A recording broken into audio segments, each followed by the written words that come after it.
Bugün izləyicimizin verdiyi sual üzərinə hansı qidaların qan azlığına yaxşı gələcəyi və hansı halda həmin qidalardan yesək belə qan azlığımızın düzəlməyəcəyi durumlar üzərinə danışırıq.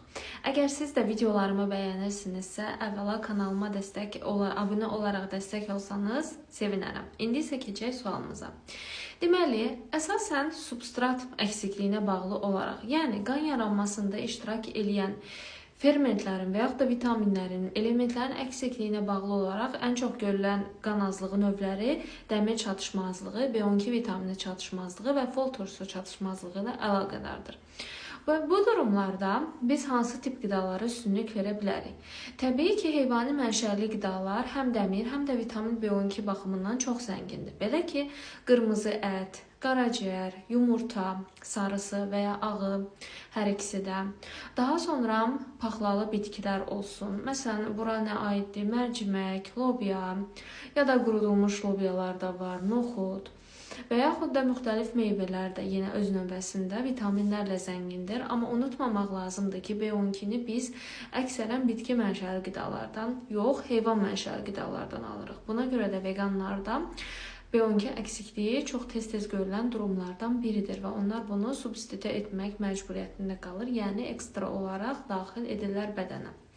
Və bəzi durumlar var ki, bunlara xüsusilə diqqət yetirməliyik. Məsələn, qanaxmanın olduğundan əlavə bədəndə yenə elə vəziyyətlər var ki, gizli-gizli qan itirik. Bu ən çox qadınlarda görülən haldır və dəmir əksikliyi anemiyasına da səbəb olur. Bu isə menstruasiyadır. Belə ki, menstruasiya zamanı qadın orqanizmi hər bir halda qan itirir və bu uzun müddətdə dəmir əksikliyi anemiyasına gətirib çıxara bilər.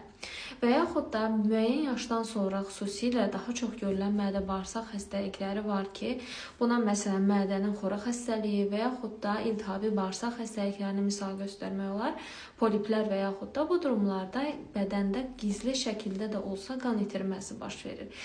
Yəni bu qan çox vaxt yuxarı qida mədə-bağırsaq orqanlarından gəldiyinə görə rəngi dəyişilmiş olur nəcislə birlikdə. Amma bu dediyim durumlarda bədən gizli-gizli az miqdarda qan itirə bilər ki, bu da bir müddət ayılır ki, şəxs onda anemiya var, yəni qan azlığı var.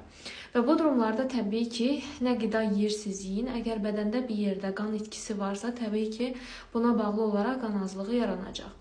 Və başqa bir hal misal göstərə bilərik. Məsələn, fol turşusu əvvəla danışaq. Fol turşusu özü də qan yaranmada iştirak edən elementlərdən biridir və hüceyrə yaranmasında, çoxalmasında da həmçinin. Fol turşusunu isə müxtəlif bitkilərin yaşıl hissələrində, meyvələrdə,